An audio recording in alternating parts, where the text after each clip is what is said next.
There's a secret in Chinese history that was almost erased, buried in whispers, smothered in imperial records, sealed by silence. Princess Taiping, China's most dangerous daughter versus an Iron Empress. The Tang Dynasty is remembered as China's golden age, a world of poetry, palaces, and power. But behind silk curtains and dragon thrones, a daughter of the dynasty played a game so dangerous it nearly tore the empire apart. She was the daughter of Wu Zetian, the only woman to ever sit on China's dragon throne as emperor, and she was trained to inherit not just wealth, but power beyond imagination. Yet, when mother and daughter clashed, when loyalty and ambition became weapons, the court trembled. The fate of the Tang Dynasty was decided not by armies, but by whispers in palace corridors, poisoned cups of wine, and betrayal so shocking it was hidden for centuries. If history had turned by just one night, the Tang Dynasty might have been ruled not by emperors, but by a princess who outmaneuvered them all. The story begins in the 7th century, in the heart of Chang'an, the most dazzling city in the world. Towering walls, enclosed streets that pulsed with merchants from Persia, India, Korea, and beyond. Silk and spices glimmered under lanterns. Poets wandered tea houses. And at the center of it all loomed the Forbidden Palace, where the fate of the empire was whispered into being. Princess Taiping was born into this world of grandeur and peril. Her mother was no ordinary consort. She was Wu Zetian, the concubine who clawed her way into power beside Emperor Xuanzong. Wu Zetian was brilliant, ruthless, unyielding, and Taiping, her youngest daughter, grew up watching her mother bend emperors and courtiers alike to her will. Imagine being raised not with bedtime stories, but with lessons in intrigue. At 5 years old, Taiping watched ministers executed for treason. At 10, she learned that loyalty meant nothing if it did not serve survival.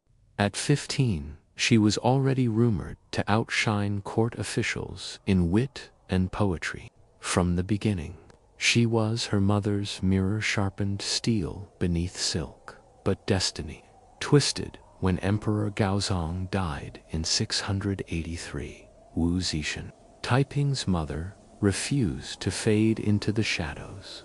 She outmaneuvered her sons, seized regency, and declared herself emperor in her own name, the first and only woman in Chinese history to sit on the dragon throne. Picture that moment, the drums of Chang'an thundering, banners unfurled, the empress, now emperor, wearing the yellow robes forbidden to women, and beside her, Princess Taiping, watching, learning. Wu Zetian's rule was a storm. She rewrote history, founded the Zhou dynasty, and remade the court in her image. But storms consume all in their path. Ministers vanished overnight, accused of treason. Rivals were executed, families wiped out. Even within her family, suspicion was poison. Taiping's brothers were too ambitious to reckless, and one by one, they were cut down. It was Taiping who survived. Why? Because she was patient. Because she understood her mother's heart. She knew that to live under Wu Zetian was to bow, to flatter, to watch and wait. And she didn't till the day came when the empire would no longer belong to Wu Zetian, but to her. But here is the twist. Wu Zetian, the Iron Empress, did not trust her daughter completely. She married Taiping off to a general, Zhu Shao, binding her to a family loyal to the throne. Yet even in marriage, Taiping's power grew. She surrounded herself with poets, monks, and strategists, her salons buzzing with whispers. Her palace became a second court, her influence stretching like silk threads into every chamber of Chang'an. And then fate struck again. Zhu Xiao died suddenly, leaving Taiping widowed young. Many thought this would end her rise. Instead, it freed her. As a widow, she answered to no husband. Her loyalty was only to herself, fanned to the empire she believed was her birthright. But the Tang court was never safe, not even for Wu Zetian's daughter. Ministers whispered that Taiping had ambitions too great, that she inherited her mother's hunger for power. Some feared she might even challenge the throne. And in the candlelit halls of Chang'an, eyes began to watch her more closely. One night, a rumor spread that a plot had been uncovered, officials conspiring against Wu Zetian. Names were whispered. When the executions came, blood ran through the palace gates. Taiping was spared. But the message was clear. Even daughters could be sacrificed. If you were Princess Taiping, your brothers executed. Your allies watched. Your mother, both protector and threat. What would you have done? Yield, or sharpen your ambitions in silence? And so, Princess Taiping waited, patient as the moon, silent as a blade in its sheath. But the day would come when she would step from the shadows. Chang'an itself would tremble. Wu Zetian's reign was unlike anything China had ever seen. For 15 years, she ruled as emperor of the Zhou dynasty, bending the great machine of Tang governance to her will. Ministers feared her, generals served her, scholars praised her. But by the late 690s, age and illness began to gnaw at the Iron Empress. Her grip was strong, but her body was weakening. In Chang'an, the whispers began. Who would succeed her? She had sons, yes, but they had betrayed her, disappointed her, or fallen under suspicion. Some had already been exiled, others executed. Yet standing near her, patient, watchful, was Princess Taiping. Had survived where her brothers had not. She was not reckless. She was not rash. She had learned to bow when the storm raged, to smile when the knives were drawn. And now, with Wu Zetian's strength fading, she began to weave her own web. The court was a nest of vipers. Rival factions gathered like storm clouds. On one side, the remnants of the Wu clan, Taiping's uncles, cousins, allies who saw themselves as rightful heirs to the empire built by their matriarch. On the other, the Tang princes, men of the Li family, desperate to reclaim the throne their mother had stolen. And in the middle, Princess Taiping, Wu Zetian's blood, yet still a daughter of Tang. Imagine the tension of those years. Banquets where every smile hid suspicion. Temples where every prayer was a plea for survival. Palace corridors where whispers could condemn a man by morning. The empire itself was trembling, waiting for the moment when the Iron Empress would finally fall. By 705, that moment came. Wu Zetian, frail and bedridden, could no longer hold the reins of power. Ministers gathered, palace guards shifted, and the Li princes moved. They stormed the palace, forcing her abdication. Wu Zetian, the only female emperor in China's history, was escorted from the dragon throne she had claimed with blood and iron. She died months later, buried beside Emperor Xuanzong at Qinling Mausoleum. Her tombstone left blank, an emperor erased and Taiping.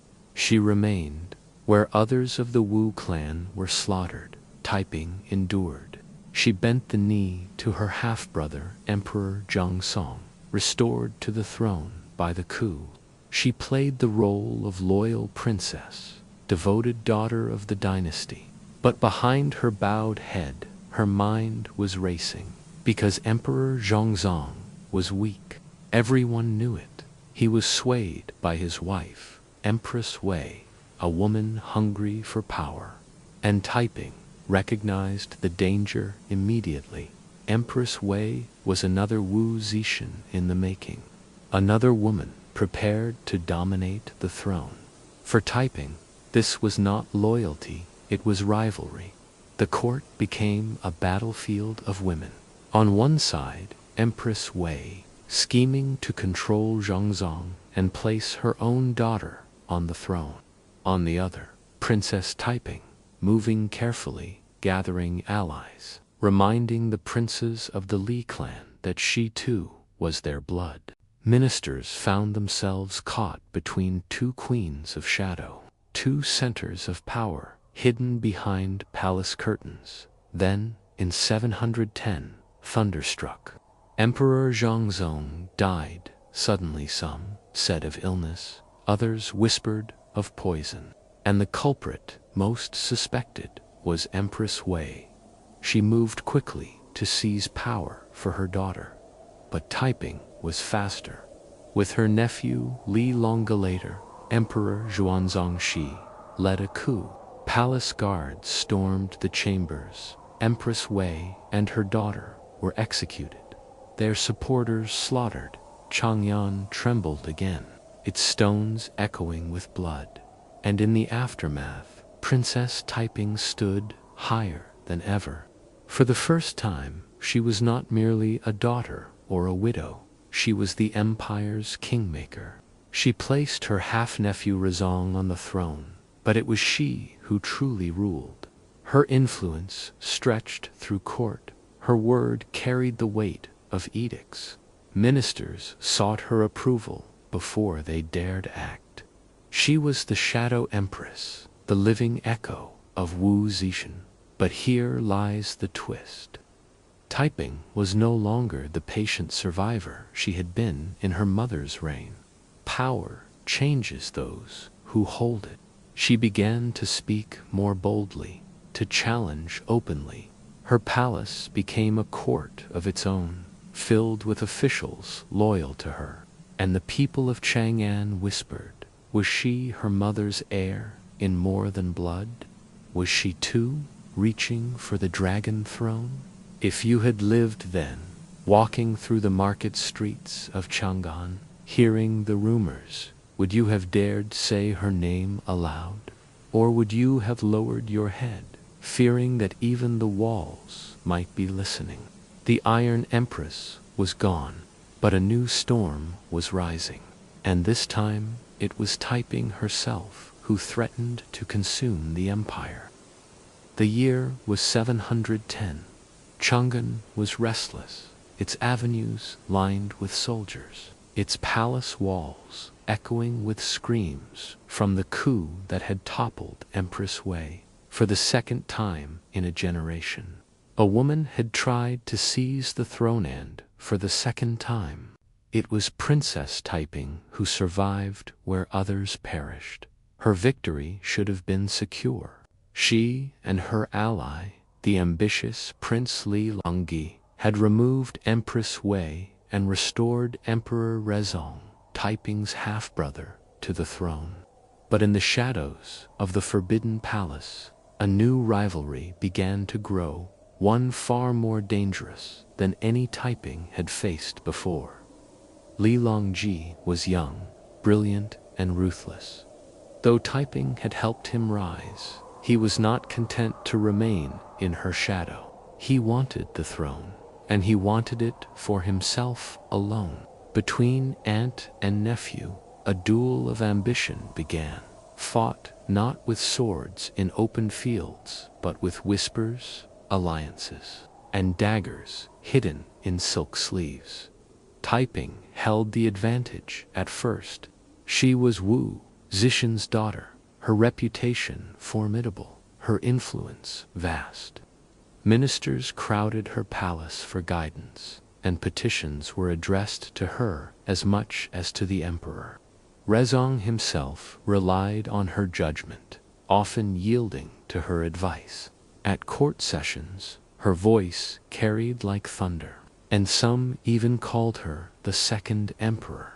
But power breeds enemies, and Taiping's open dominance began to stir resentment. Some whispered that she was no different from her mother, that she meant to depose Xuanzong and seize the dragon throne. Others feared her network of spies and informants, her ability to uncover plots before they even reached her ears. Every banquet became a test of loyalty, every nod of hers a decree of life or death. Meanwhile, Li Longji was patient. He watched.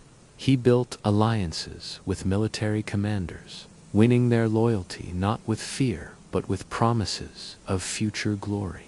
He cultivated poets and scholars, presenting himself as the refined prince of culture. While Taiping ruled openly, he gathered strength in silence, and then the empire itself conspired against them both. Famine struck the provinces.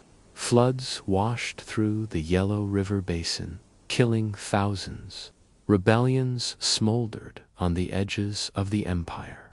To the people, suffering was nothing new, but to the ministers, it was a sign. Heaven was displeased. The mandate of heaven was slipping. Who would heaven favor next, the princess or the prince? The tension broke in 712. Emperor Xuanzong, weary and indecisive, announced his abdication. The throne would pass to Li Longji, now crowned Emperor Xuanzong. To many, this seemed a triumph of peace, a smooth transfer of power. But Taiping knew better. She had placed emperors on the throne before, only to dominate them afterward. Xuanzong was no different, at least, so she believed. For a time, her influence remained. Xuanzong, careful not to provoke her outright, allowed her to continue holding sway. She attended court sessions, issued commands, and her followers filled high office. It seemed as though she would rule through him as she had through Xuanzong. But beneath the surface, the trap was being set. One evening, at a private banquet, a trusted eunuch whispered to Taiping that the emperor had begun discussing her downfall. Rumors spread like wildfire. Xuanzong was planning to strip her of power, perhaps even eliminate her. Taiping's allies urged her to act first, to raise troops, to seize the palace. After all, she had survived every storm before, why not one more? But hesitation is poison. She delayed, weighed her options, sought signs of loyalty, and Xuanzong moved swiftly. In 713, the palace erupted. Soldiers loyal to the emperor flooded the corridors at dawn, arresting Taiping's ministers, dragging her allies into the courtyards. Some were executed on the spot, their blood staining the stone steps. Others were forced to confess to treason, their families slaughtered. Taiping, once the most powerful woman in the empire, found herself isolated, her network collapsing overnight. Still, Xuanzong hesitated. She was, after all, his Antha, daughter of Wu Zetian, a princess of unmatched prestige. To execute her outright risked rebellion. For weeks, she lingered under surveillance, her palace surrounded by guards, her movements restricted. She still had one weapon: fear. Everyone knew that if she chose to resist, if she called upon her remaining allies, civil war could ignite. But Taiping made no move. Perhaps she was exhausted after decades of survival and plotting.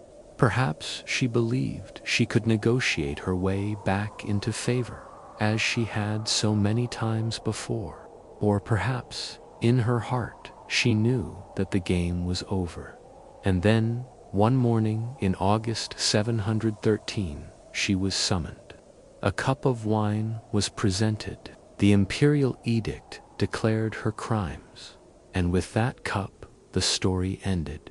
Princess Taiping, the most dangerous daughter of the Tang Dynasty, was ordered to take her own life. If you were there, standing in that candlelit chamber, watching her lift the poisoned winewood, you have seen her as a traitor, or as the last echo of an age when women ruled China, and so the duel ended. Xuanzong reigned supreme, ushering in the height of the Tang Dynasty.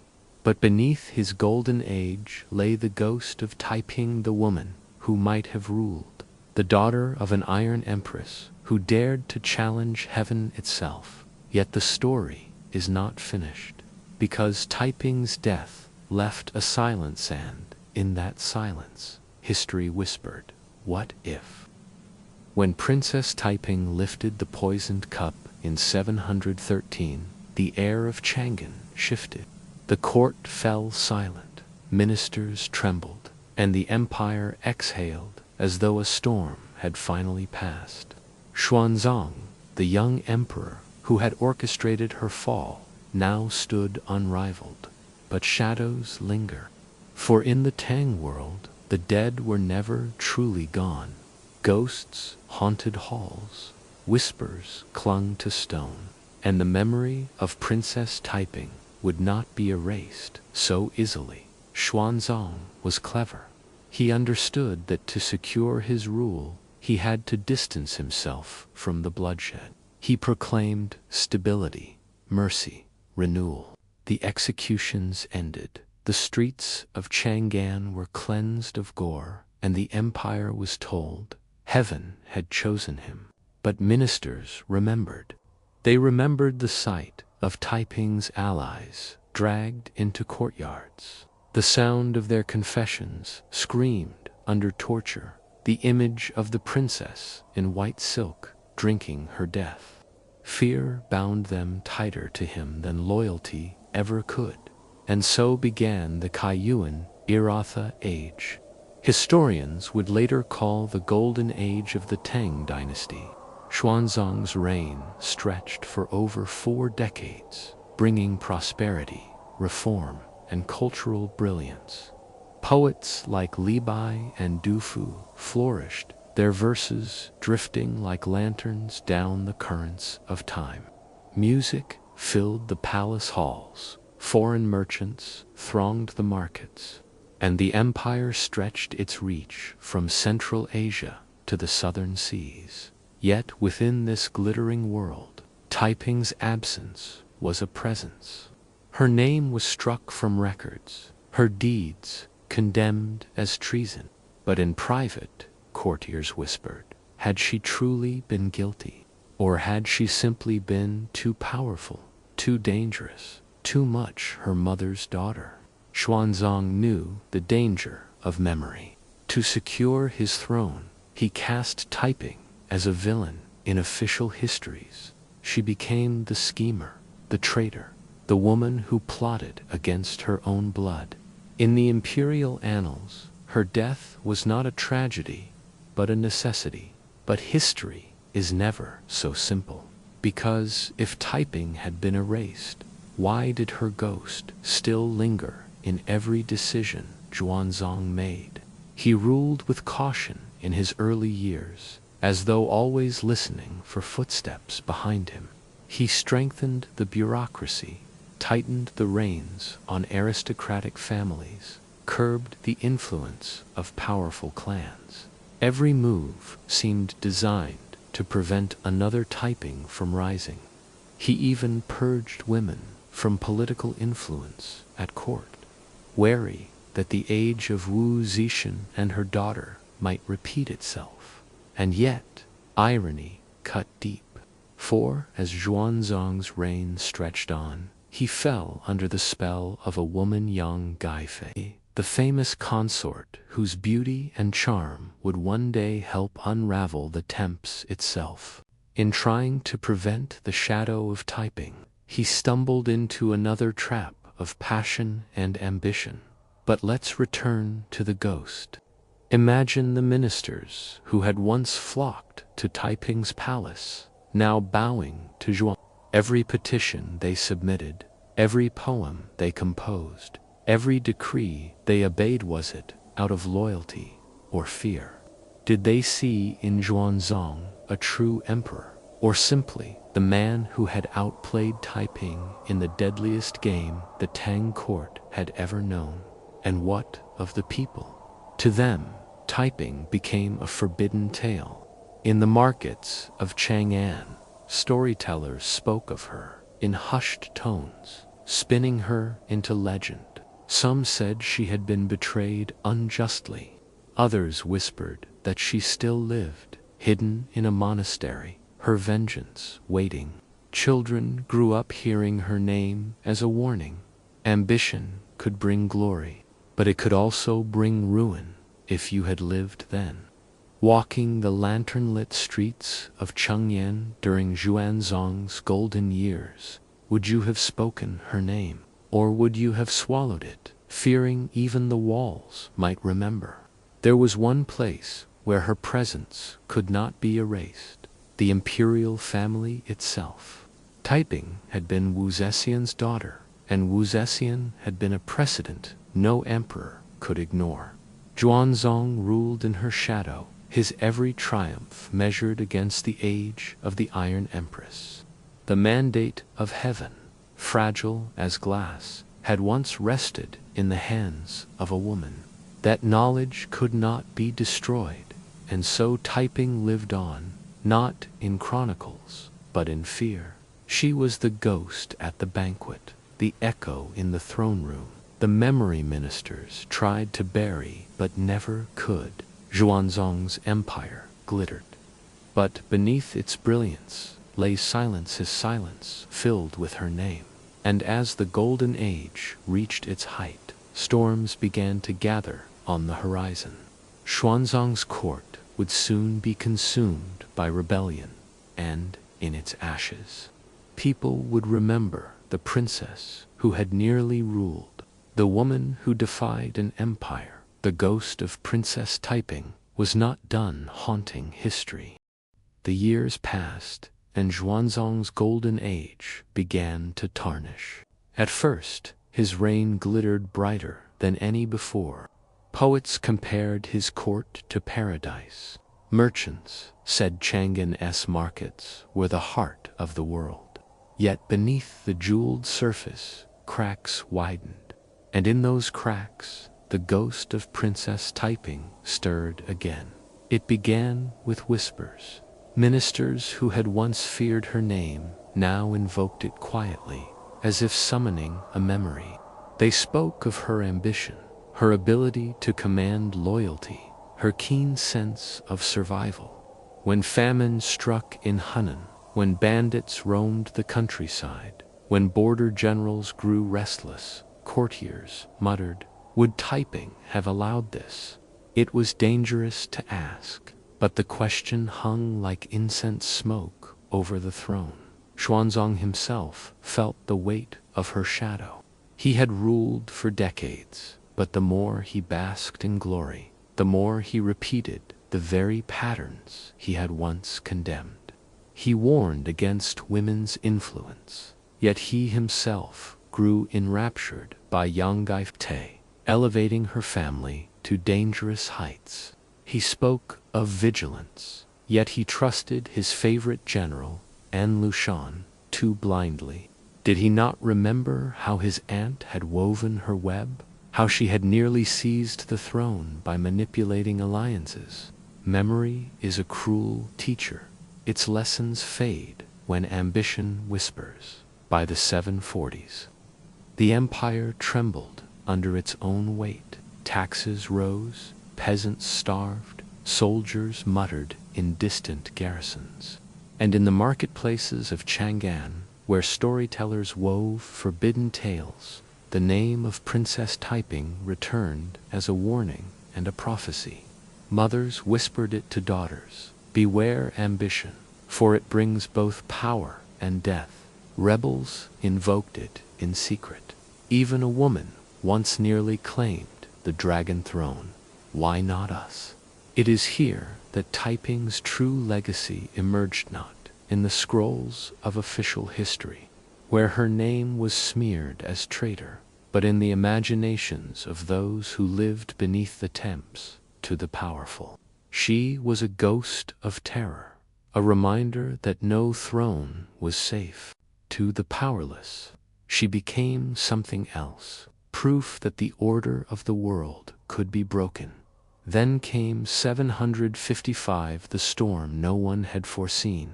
An Lushan, once Xuanzong's favored general, rose in rebellion with hundreds of thousands of troops. The empire that had seemed eternal buckled under fire and steel. Chang'an fell, its avenues filled with corpses, its palaces looted. Xuanzong fled into exile, his dynasty shattered. In the chaos, the whispers grew louder. Some claimed that this was heaven's vengeance for the blood spilled in 713 when Taiping was forced to her death. Others said her spirit walked among the ruins of Chang'an, laughing at the emperor who had betrayed her. Imagine the terror of soldiers fleeing burning palaces, believing that the ghost of the princess had returned to witness the empire's fall. Xuanzong, once glorious, became a broken old man, haunted by regrets. He abdicated, retreating into shadows. And though he lived for years after, he never escaped the specter of his aunt. Did he dream of her at night? Did he remember her face when he signed decrees? When he listened to songs in the palace gardens?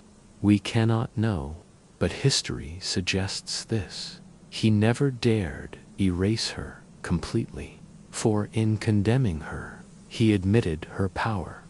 If you had walked through the ruins of Chang'an after the rebellion, ash crunching under your feet, what would you have thought? Would you have cursed Taiping as a traitor whose ambition cursed the dynasty? Or would you have remembered her as the woman who warned that the throne was never secure, that men's arrogance would bring ruin? Taiping was gone, but her legend was alive, and as the temps staggered on, her story became both a curse and a lesson. For in her rise and fall lay the secret truth of empire. Power is never given, only taken in. Even those who take it may not hold it for long. But the question remains, was Taiping merely another schemer, crushed by fate? Or was she, in her own way, the last heir of Wu Zetian, the forbidden dream of a line of women who dared to rule when heaven itself forbade it? The final chapter of this saga would decide how history remembered her. History remembers emperors by their conquests, dynasties by their triumphs, and kingdoms by their collapses. But what of those who nearly ruled? What of those whose shadows shaped the throne, even if they never sat upon it? Princess Taiping's story ended in 713 with a poisoned cup trembling in her hand. Yet, in truth, her story never ended, for she lingered in whispers, in warnings, in the silent fears of emperors who ruled after her. After Xuanzong's fall into disgrace following the An Lushan rebellion, courtiers began to reflect. The dynasty had nearly collapsed. The golden age had been consumed by arrogance, passion, and betrayal. And in that reflection, a question rose like smoke. Had Taiping been right? She had warned of instability. She had sought to control the empire with a steady hand, to balance factions, to preserve the Thames line in her own way. But because she was a woman, because her power echoed that of her mother, Wu Zetian, she was feared, demonized, destroyed. Men could seize power, betray brothers, murder rivals, and history would call them emperors. But when Taiping wove the same webs, history called her dangerous. That is her legacy. She became the mirror of her mother, the Iron Empress, Wu Zetian. Together they forced China to confront a question it had never truly asked. Could women rule as men did? The answer in their lifetimes was no. Wu Zetian was erased, her tombstone left blank. Taiping was condemned, her death called just. And yet their memory could not be destroyed. In later centuries, poets and storytellers resurrected her. Some painted her as a villainess, her ambition cursed. Others, more daring, whispered that she was the last great hope of the Temps, undone only by the fear of men.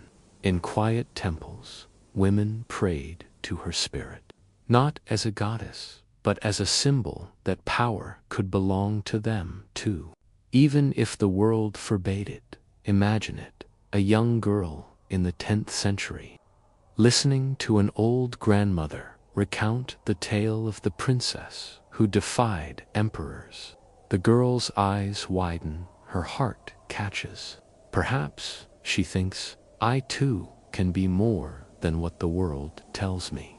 That is how legacies endure, not in chronicles, but in hearts. Even today, historians debate her. Was she truly plotting to seize the dragon throne? Or was she simply the most competent stateswoman of her age, crushed by the paranoia of her nephew? Was she a traitor, or was she the last ember of an age when women dared to rule?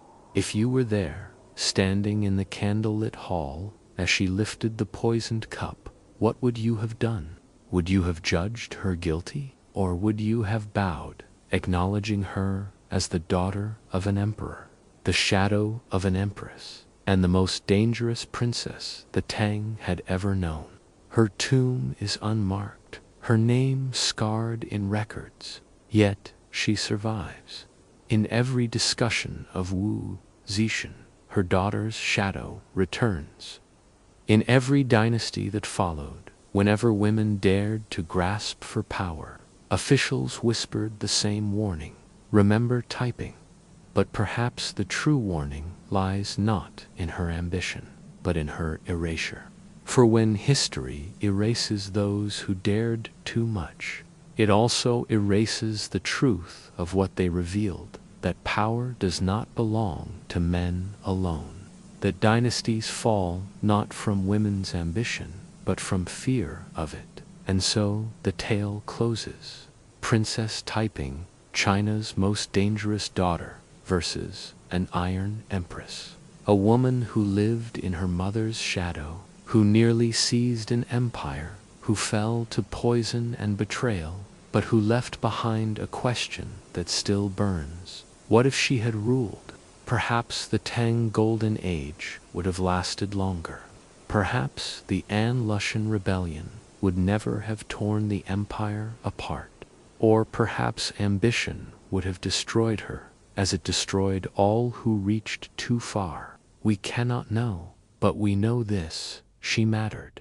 She changed the course of the Tang, and though the official histories condemned her, her story endures because some legacies cannot be silenced. And that is why this story still matters today.